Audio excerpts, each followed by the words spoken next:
Masoja vochema kuti mari yavari kutambira haisi kuvakwanira, vari kutaura kuti mari iyoyo ishoma. Uko nerimwe divi pari kunziwo VP Chiwenga News Fighting Tactics yamakateerera inonzi Nyaya Vision. Patinokupakurai nhau dzakasiyana-siyana zvinhu zvese zvinonga zvichiitika kunyika yekwedu. Kana uchangosvika panapa kari kekutanga, zvakakosha kuti ugare walike this video nekutosubscribe, nekuti nyaya dzacho kana dzotanga kubuda pano adzimire tinongoramba tichingokupai tichikupakurai zvinhu zvese zvinenge zvichiitika. So nhasi tangoti tiuye tingokuzivisai zvinhu zvese zviri paground zviri kuitika, so that imi mogara makazoziva kuti zvinhu zviri kubva nekupi zvichienda nekupi, mozivawo kuti chingava chii nechii chiri kutora nzvimbo munyika yekwedu. So muri Zimbabwe nhasi nyaya dzakamira dzakadai so.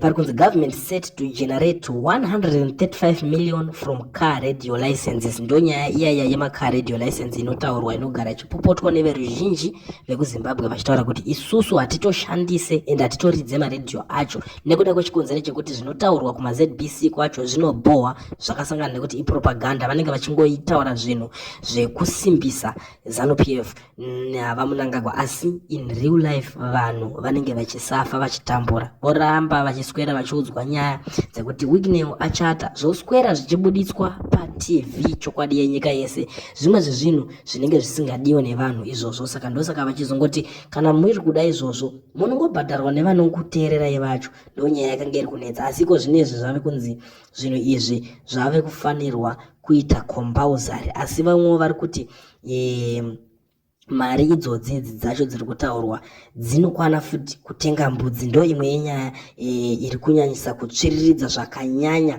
kunyika yeZimbabwe, iyoyo nyaya iyoyo yemaradio license. Hatizive kuti ichange ichizopera sei. Ndiri ipapo ndabva ndasangana neimwe nyaya zvekare. Muri kuziva murandakadzi uya wekunzi wokupfurwa nepfuti ari pakati pebasa anoshanda kuhomeside, aishanda kuhomeside. So nyaya yapanapa iri kunzi a criminal investigation department CID officer who tragically lost her life during a confrontation with armed robbers in Bulawayo Phumula South suburb on Thursday last night was in fact killed by a police bullet, it has emerged. Pari kunzi zvoni murandakadzi iyeye pakufa kwake kwaakaitika nekuti pane inozoitwa inonzi postmortem. Bullet racho rakamupinda riri kunzi ndere mapurisa. Ndo imwe yenyaya iri kuitika, iri kuvhundutsa, isiri kunzwisisika kuti zvinhu zvacho zviri kana zvichinge zvadai zviri kuzombonyatsowo kufambawo sei kana zvichinge zvakusvika pakudai so apa pekuti munhu anonzi akapfurwa nebullet remapurisa, zvinhu zvisingagamuchirike zvakanyanya, hama dzadiwa. Saka ndosaka vanhu vachizotaura kuti kana zvichinge zvadai zvinenge zvave kumbonyatsofamba sei ende zvinopera sei futi kana zvichinge zvasvika pachikamu chakaita seicho chichi chatiri kunzwa kuti zvinhu zvakadai ndo zvinenge zvaitika, kuti munhu anenge anowanika bullet remapurisa azvigamuchirike, hama dzadiwa. Asi ndo zviripo kuti ngazviita sei. Ndiri ipapo ndabva ndanzwa nyaya yekuti zvoni mauto vari kubuda nekukozva vachidedzera kuti zvoni mari yatiri kuwana ishoma, ma250 USD hachakwani kuti tinzi tiri kuzomecha necost of living iriko. Muri kungoziva mafuta ari kudhura, zvinhu zvacho zvingori kumaprices acho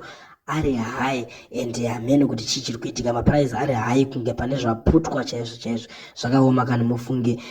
Asiwo vari kutaura kuti vanhu vari kungokwanisa kubenefita ndeavo vari kuwana mikana wekunzi vari kuzoescota president kuzofamba nawo, ndo vanhu vanenge vachiwana tumari tunoti tengei mbijana. Asi vamwe vese vari kunzi ivo vari kuchema zvino hazvina kunyatsovamirira zvakanaka. Ndo nyaya irimo mudariro zvekare. Handizozivo kuti taakuinzwa kwamuri taisvitsa munenge mave kuionawo sei. Muzuva ranhasi pane zvichiitiko chiri kutarisirwa kuitika panapa cheuyo muchinda anoshanda kuHeart and Soul anoitwa Blessed Muhlanga ari kuenda kumatare edzimhosva. So nyaya yakanyorwa nezuro naaward winning journalist uyo Hope Uching'ono, munomuziva nezvivindi zvake zvekusavhunduka kana kuti kutya bato reZANU-PF pamwe chete napresident Mnangagwa. Saka anongotaura zvaanoda, achitaura chokwadi chisina kutya kana kuvhunduka ani zvake. Akabuda achiti Zimbabwean journalist and political prisoner Blessed Muhlanga will be at the Harare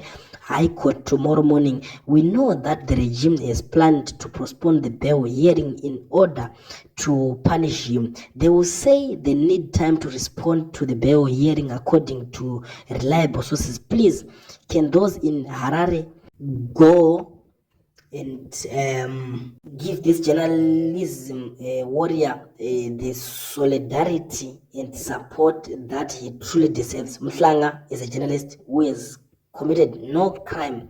Ndo mashoko akubuda achitaurwa navahopu ching'ono vachitaura kusimbisawo kuti pamwe zvichida vanhu veZimbabwe vane zvinhu zvavangakwanisawo kuita kana kuti pakubatsira nyaya iyoyo yekuti zvinge zvakati rongekei. Totarisa nyaya pane imwe zvekare chaos iri kunzi yakaitika uko ZANU kwaiitika manhikirikiri nenyaya yemaby election uko ZANU PF iri kunziwo yaivhura hombe ikoko kuGlenview South kuna MP uya wekufa. Saka vave kutsvaga mumwe mumiririri wenzvimbo iyoyo, saka anotsvagwa nekuburikidza nesarudzo dzinenge dzave kuitika idzodzo. Saka mumiririri pakutsvagwa kwake panapa ndo pari kunziwa ni at the center of controversy allegations that their party has removed voters' names and some candidates from its row. ZANU-PF cell members are outraged, claiming that this is a deliberate attempt to manipulate the outcome of the primary election. The allegations of rigging have sparked widespread anger and disillusionment among ZANU-PF. Many are now questioning their party's commitment to democratic principles and transparency. The controversy also raises broader questions about the integrity of the electoral process. Will ZANU-PF be able to restore trust among its members and the wider electorate, or will this scandal prove too great to outcome? One thing is certain, the outcome of the saga will have far-reaching consequences for ZANU-PF and the future of its politics in Glenview South. Ndio mashoko ari pari kubudikira ari kutaurika amadzadi amunongoziva ZANU-PF yagara kudherera ndokwayo nekutoriga kwacho zvese ipapo, asi nyimwe nyaya inozoitika kana pakuzonzi pari kushayikwa mazita muvoters roll. Zvimwe zvacho zvinoda kuti zvitaurirane nevanhu vezeki kuti vari kuzvifambisa sei, because hatingangoiti nyika yekuti zvoni pese pari kuitwa election panongoitwa mvonga chii, kusitadza basa here? Kana vamwe vachitadza panofanira kungogadzirwawo imwe electoral commission inokwanisa kubata zvakanaka basa here, nekuti zvinenge zvakuita kunge marumors aitaurika kubva kumashure ekuti zvoni vanhu vanenge vari kubato rekusaidi kweZANU-PF vanotonyora mazita, vanenge vachiziva kuti ningi naningi ndo vanhu vanosapota bato reZANU-PF. Saka zvadaro vari vakunzi ndo vanhu vanosapota bato iroro reZANU-PF, panozotanga kunetsa kana vakunzi vanhu vanosapota bato reZANU-PF, panenge pave kutonetsa kuti zvii zvavanenge vakuita futi, nekuti vamwe vanozoshayikwa mumavoters roll. Munongoziva zvinhu zvinotaurika hazvipere, because vanhu vanenge vane hasha